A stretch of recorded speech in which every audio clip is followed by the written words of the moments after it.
Good morning. Today we'll be studying the topic storage security domains. We'll be understanding all three storage security domains.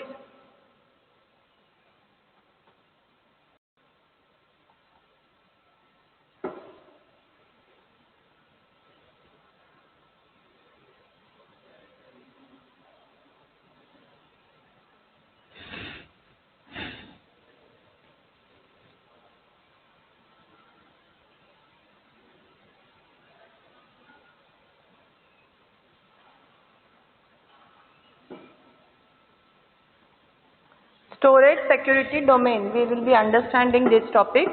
Storage devices that are not connected to a storage network are less vulnerable because they are not exposed to security threats via networks. When the storage device is connected to the network, definitely it is going to be more vulnerable where it is exposed to the network.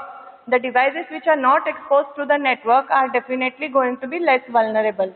However, with increasing use of networking in storage environment, storage devices are becoming highly exposed to security threats from a variety of sources. Specific controls must be implemented to secure a storage networking environment. This requires a closer look at storage networking security and a clear understanding of the access path leading to storage resources.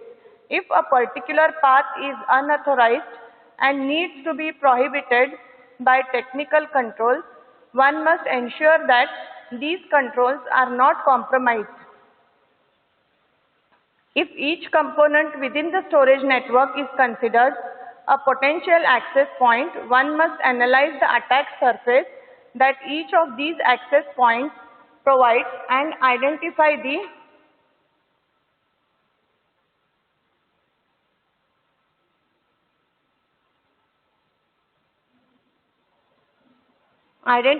data storage, which can be categorized into three security domains, that is application access, management access and backup and recovery access.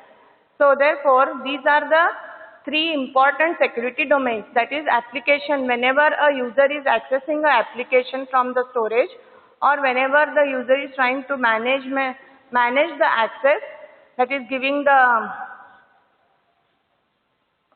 access rights to the user, and also during backup, recovery and archive of the data. This figure depicts the three security domains of a storage system environment. The first security domain involves application access to the stored data through the storage network. The second security domain includes management access to storage and interconnect devices and to the data residing on those devices. It is very important. What happens is whenever the users want to access the data which is stored in the data center, then the data may be present on one device and that may not be connected to the network. So whenever the user is trying to access some data and if he is not able to access that particular data, then the management will come into existence and management software will see to it that that required device is connected to the network. So therefore, here there is again a vulnerability may exist. So this domain is primarily accessed by storage administrators who configure and manage the environment. The third domain consists of backup, recovery and archive access. Along with the access points in the other two domains, backup media also needs to be secured. So along with application access and management access, even the backup and recovery media also needs to be secured. To secure the storage networking environment, identify the existing threats within each of the security domains and classify the threats based on the types of security services: availability, confidentiality, integrity and accountability. The next step is to select and implement various controls as countermeasures to the threats. So these are the controls to be implemented as countermeasures to the threats which are existing in the system. So in the previous class we have understood what do we mean by asset, threat and vulnerability. So now those all we are going to take care in this storage environment. So securing the application access domain. Coming to the first security domain, application access domain. The application access domain may include only those applications that access the data through the file system or a database interface. So these applications are going to access the data through the file system or the database interface. So this figure shows application access in a storage networking environment. Host A can access all V1 volumes. Host B can access all V2 volumes. These volumes are classified according to access levels such as confidential, restricted and public. So the access levels are going to be different. Some access levels are going to be, some data is going to be confidential, some data is restricted and some data is made public. So some of the possible threats in this scenario could be host A spoofing the identity of elevating the privileges of host B to gain access to host B's resources. Another threat could be an unauthorized host can access to the network. The attacker on this host may try to spoof the identifier of another host and tamper with data, snoop the network or execute a DOS attack. Even this may happen. Someone else may try to execute a DOS attack while accessing the application. So therefore you have to be very careful. Also, any form of media theft could also compromise security. These threats can pose several serious challenges to the network security. Hence, they need to be addressed. An important step for securing the application access domain is to identify the core functions that can prevent these threats from being exploited and to identify the appropriate controls that should be applied.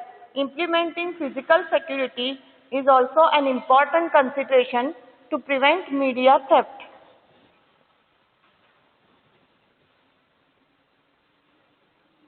Controlling user access to data. So now let us see how to control the user access to data. So access control services regulate user access to data. These services mitigate the threats of spoofing host identity and elevating host privileges. Both of these threats affect data integrity and confidentiality. Technical control in the form of user authentication and administrative control in the form of user authorization are the two access control mechanisms used in application access control. These mechanisms may lie outside the boundaries of the storage network and require various systems to interconnect with other enterprise identity management and authentication systems. For example, systems that provide strong authentication and authorization to secure user identities against spoofing. So NAS devices support the creation of access control lists. They are used to regulate user access to specific files. The access control list in Windows and Unix are again going to be different. So that care has to be taken. The enterprise content management application enforces access to data by using information rights management that specifies which users have what rights to a document. Restricting access at the host level starts with authenticating a node when it tries to connect to a network. Different storage networking technologies such as SAN, NAS and IP-SAN are going to have IP-based storage, use various authentication mechanisms such as Challenge Handshake Authentication Protocol, that is CHAP, Fiber Channel Security Protocol, that is FCSP, and IPsec respectively to authenticate host access. After a host has been authenticated, the next step is to specify security controls for the storage resources such as ports, volumes or storage pools that the host is authorized to access. Zoning is a control mechanism on the switches that segment the network into specific paths to be used for data traffic. LUN masking determines which host can access which storage devices. Some devices support mapping of a host WWN to a particular FC port and from there to a particular LUN. This binding of the WWN to a physical port is the most secure. So therefore this binding needs to be done. The worldwide naming to a physical port is the most secure security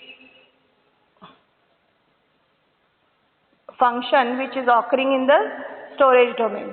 Finally, it is very important to ensure that administrative controls such as defined policies and standards are implemented. Regular auditing is required to ensure proper functioning of administrative controls. This is enabled by logging significant events on all participating devices.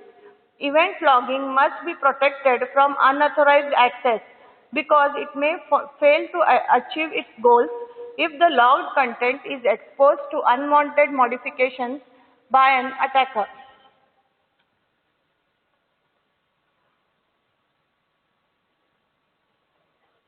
So access control services regulate user access to data.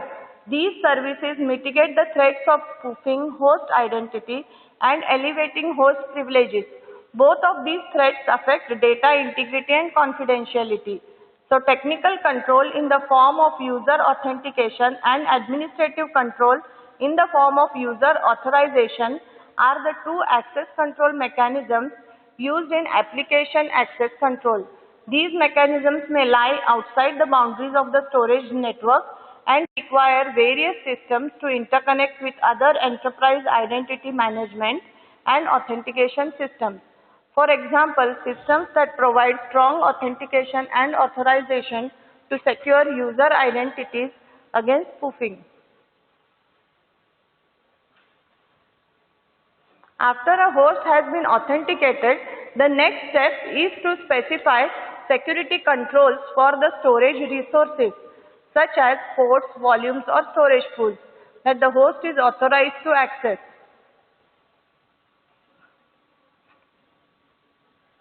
So regular auditing is required to ensure proper functioning of administrative controls.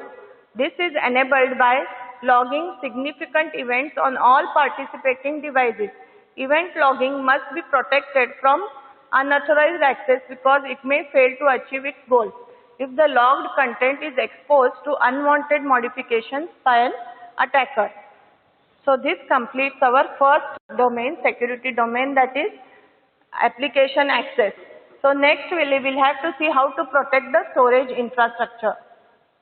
Protecting the storage infrastructure in this application domain. So we have seen how to protect the user data. Securing the storage infrastructure from unauthorized access involves protecting all the elements of the infrastructure. Security controls for protecting the storage infrastructure address the threats of unauthorized tampering of data in transit that leads to a loss of data integrity, denial of service that compromises availability, and network snooping that may result in a loss of confidentiality.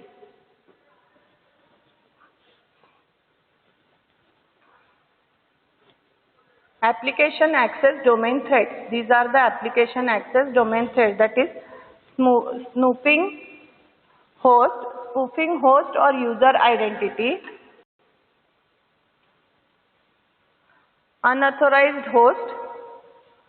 Unauthorized host may be added to the network.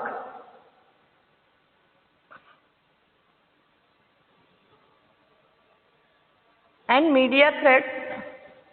Media thefts may occur in application access domain threats. These are the application, securing the application access domain.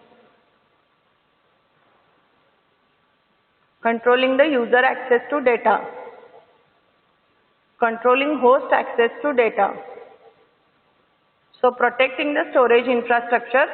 So continuing that, securing the storage infrastructure from unauthorized access involves protecting all the elements of the infrastructure. Security controls for protecting the storage infrastructure address the threats of unauthorized tampering of data in transit that leads to a loss of data integrity. Then the security controls for protecting the network fall into two general categories: connectivity infrastructure integrity and storage network encryption. So controls for ensuring the infrastructure integrity include a fabric switch function to ensure fabric integrity. This is achieved by preventing a host from being added to the SAN fabric without proper authorization. So that care has been taken that you cannot add a host without any proper authorization to the SAN fabric, which is the storage network. So storage network encryption methods include the use of IPsec for protecting IP-based storage networks and FCSP for protecting FC networks. In secure storage environments, root or administrator privileges for a specific device are not granted to any individual. Instead, role-based access control is deployed to assign necessary privileges to users, enabling them to perform their roles. It is also advisable to consider administrative controls such as separation of duties. When defining data center procedures, clear separation of duties ensures that no single individual is able to both specify an action and carry it out. For example, the person who authorizes the creation of administrative accounts should not be the person who uses those accounts.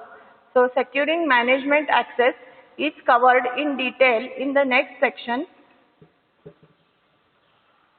Securing the management access. So securing the management access, this is what? Now administrative accounts are going to be created by one person and they are going to be accessed by another person. So this is what is taken care in securing the management. The duties have to be segregated properly, that is separation of duties must be there in the system. Management and increases security by allowing access only to the components existing within the same segment. For example, IP network segmentation is enforced with the deployment of filters at layer 3 by using routers and firewalls, as well as at layer 2 by using VLANs and port level security on Ethernet switches. Finally, physical access to the device console and the cabling of FC switches must be controlled to ensure protection of the storage infrastructure.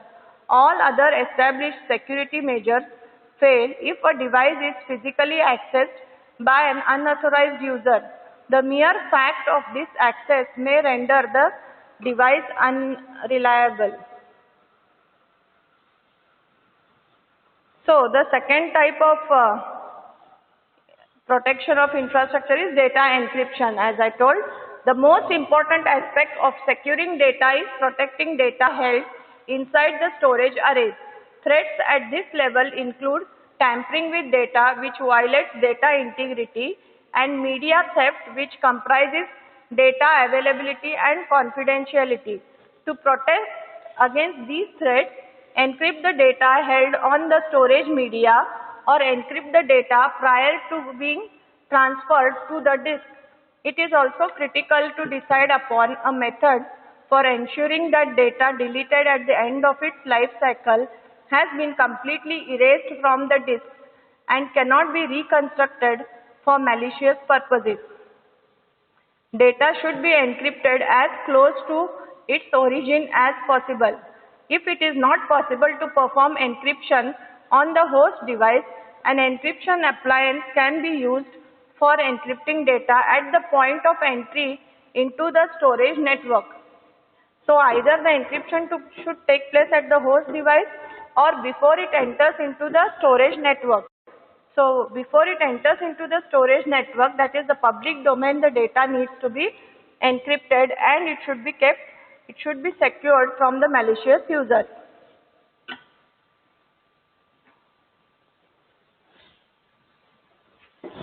Encryption devices can be implemented on the fabric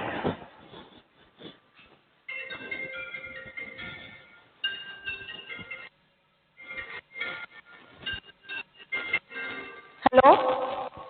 Hello, good morning, ma'am.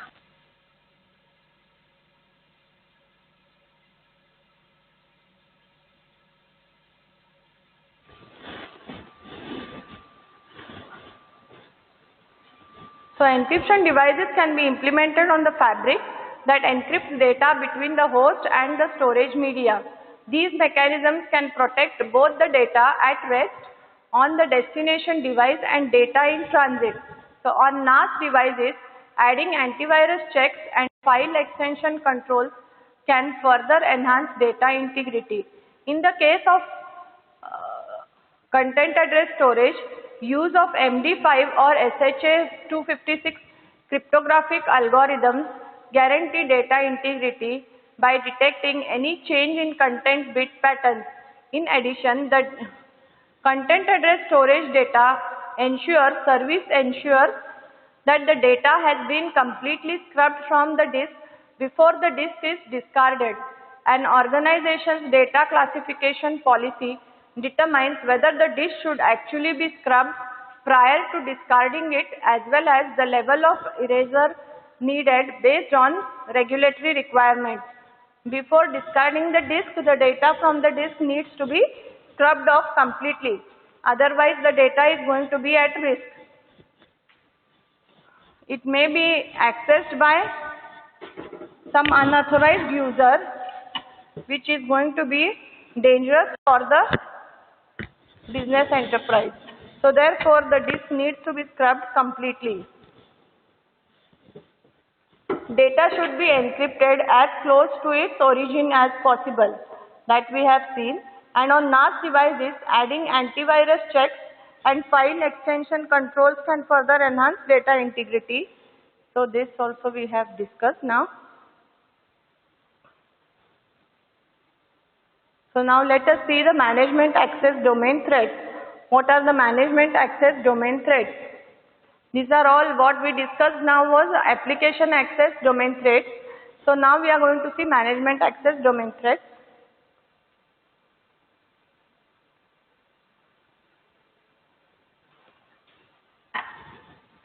Management access, whether monitoring, provisioning or managing storage resources, is associated with every device within the storage network. Most management software supports some form of CLI, System Management Console, or a web-based interface. It is very important to implement appropriate controls for securing storage management applications, because the damage that can be caused to the storage system by using these applications can be far more extensive than that caused by vulnerability in a server. So basically in management we are going to have monitoring, provisioning or managing the storage resources.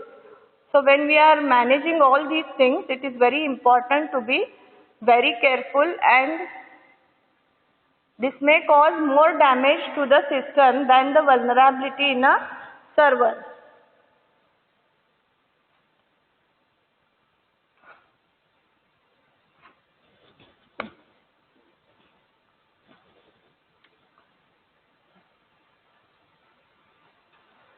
So the next figure shows the storage networking environment in which production hosts are connected to a SAN fabric and are accessing storage array A. So here this is the thing where you can see how it is connected to the SAN fabric and they are accessing the storage array A. Storage management platform, how it is accessing. So depicts this, which is connected to storage array B for replication purposes. The same thing is connected to storage array B for replication purposes. Further, this configuration has a storage management platform on host B and a monitoring console on host A. All these hosts are interconnected through an IP network. Some of the possible threats in this system are: unauthorized host may spoof the user or host identity to manage the storage arrays or network. For example, host A may gain management access to array B. Remote console support for the management software also increases the attack surface. Using remote console support, several other systems in the network may also be used to execute an attack.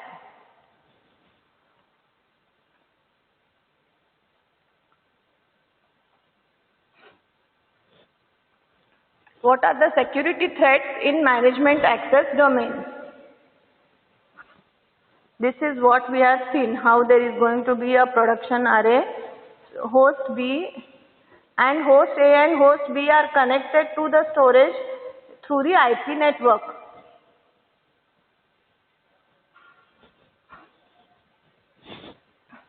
Security threats in management access domain, we have seen this. So providing management access through an external network increases the potential for an unauthorized host or switch to connect to that network. In such circumstances, implementing appropriate security measures prevents certain types of remote communication from occurring. Using secure communication channels such as secure shell or secure socket layer, transport layer security provides effective protection against these threats. Event log monitoring helps to identify unauthorized access and unauthorized changes to the infrastructure. The storage management platform must be validated for available security controls and ensures that these controls are adequate to secure the overall storage environment. The administrator's identity and role should be secured against any spoofing attacks, so an attacker cannot manipulate the entire storage array and cause intolerable data loss by reformatting storage media or making data resources unavailable. Controlling administrative access. So controlling administrative access to storage aims to safeguard against the threats of an attacker spoofing an administrator's identity or elevating another user's identity and privileges to gain administrative access. Both of these threats affect the integrity of data and devices.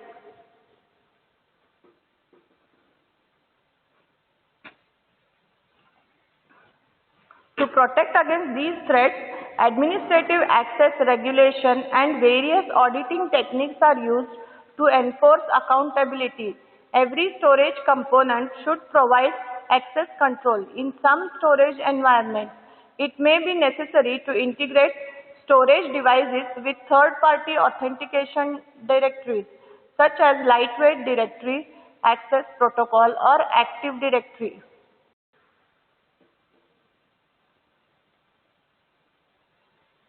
Security best practices stipulate that no single user should have ultimate control over all aspects of the system. If an administrative near user is a necessity, the number of activities requiring administrative privileges should be minimized instead. It is better to assign various administrative functions by using RBAC. Auditing logged events is a critical control measure to track the activities of an administrator. However, access to administrative log files as well as their content must be protected. Deploying a reliable network time protocol on each system that can be synchronized to a common time is another important requirement to ensure that activities across systems can be consistently tracked. In addition, having a security information management solution supports effective analysis of the event log files. So security information management solution has to be there, which will support the effective analysis of the event log files.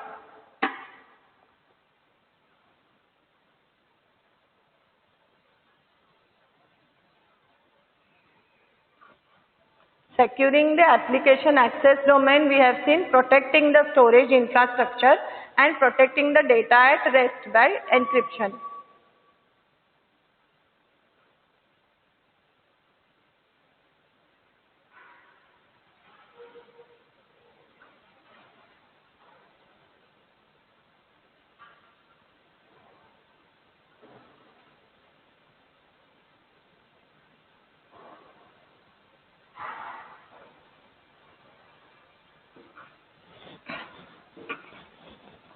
Securing backup, recovery and archive. That is the third one which we are going to see now. Backup, recovery and archive.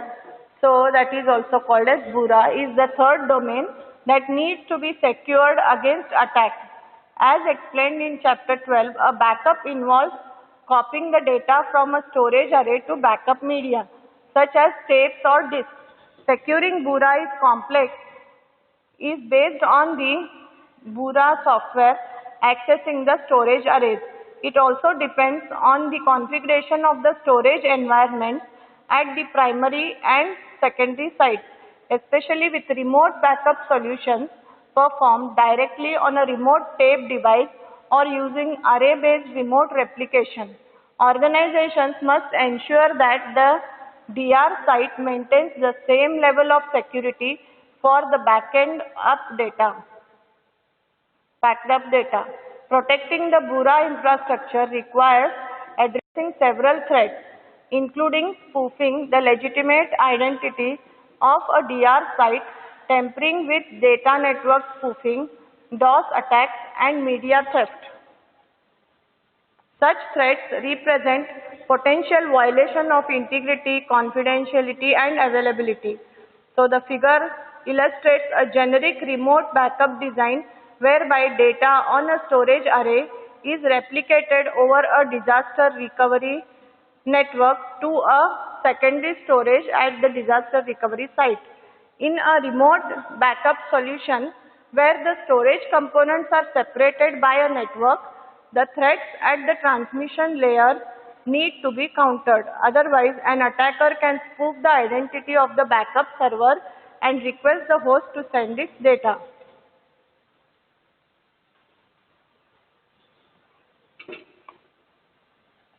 The unauthorized host claims to be the backup server at the disaster recovery site, which may lead to a remote backup being performed to an unauthorized and unknown site.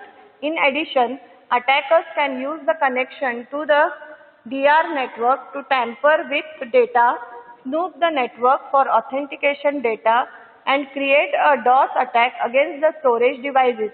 The physical threat of a backup tape being lost, stolen, or misplaced, especially if the tapes contain highly confidential information, is another type of threat. Backup to tape applications are vulnerable to severe security implications if they do not encrypt data while backing it up.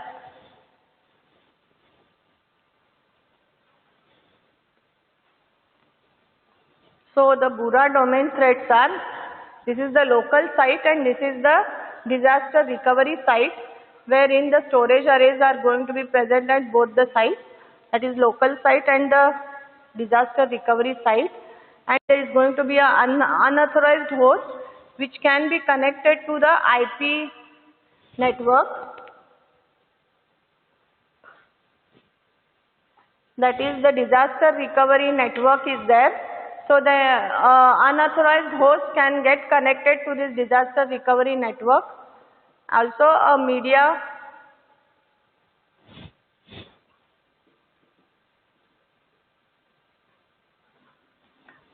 theft can also happen when from the local site only someone can try to steal the data. So these are all the threats which can occur in the BURA domain while copying the data to the disaster recovery site. Security implementation in storage networking. So the following discussion details some of the basic security implementations in SAN, NAS and IPSAN environments. So let us see one by one how the security implementation is done in SAN and then in NAS and IP SAN. So in SAN, traditional FC SANs enjoy a natural security advantage over IP-based networks. An FC SAN is configured as an isolated private environment with fewer nodes than an IP network. Consequently, FC SANs impose fewer security threats. However, this scenario has changed with storage consolidation, driving rapid growth and necessitating designs for large complex SANs that span multiple sites across the enterprise. Today, no single comprehensive security solution is available for SAN. There is no single comprehensive security solution which is available for SAN. Many SAN security mechanisms have evolved from their counterpart in IP networking, thereby bringing in mature security solutions, that is Fiber Channel Security Protocol standard, published in 2006, aligns security mechanisms and algorithms between IP and FC interconnects.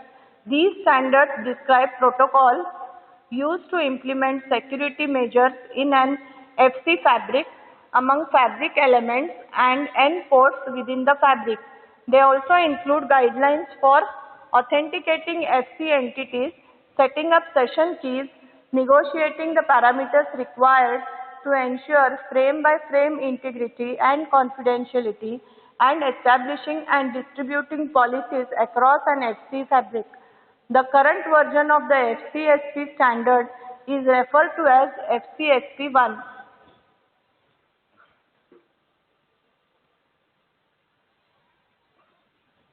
Storage networking environments are a potential target for unauthorized access, theft, and misuse because of the vastness and complexity of these environments. Therefore, security strategies are based on the defense in depth concept, which recommends multiple integrated layers of security. This ensures that the failure of one security control will not compromise the assets under protection. Figure 15.5 illustrates various levels of a storage networking environment that must be secured and the security measures that can be deployed. So this is the SAN security architecture.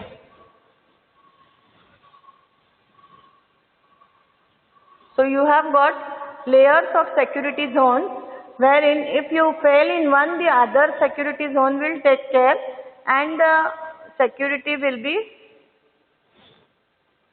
promised in SAN architecture.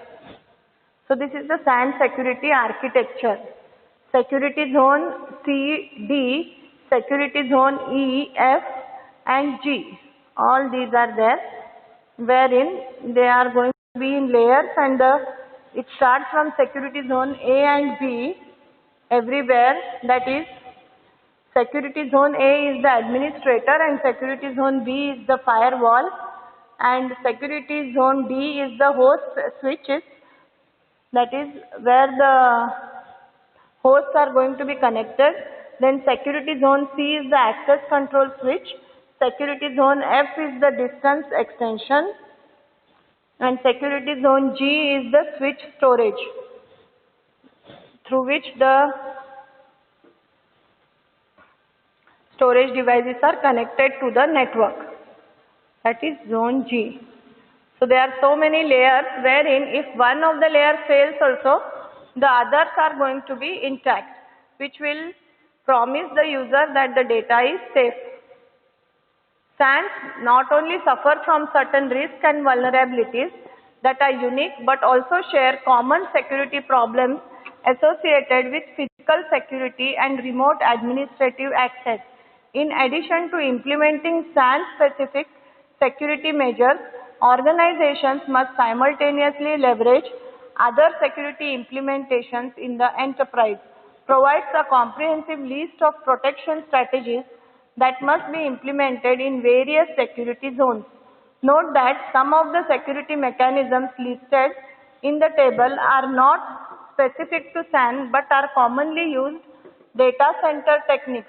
For example, two-factor authentication is implemented widely In a simple implementation, it requires the use of a username, password, and an additional security component such as a smart card for authentication.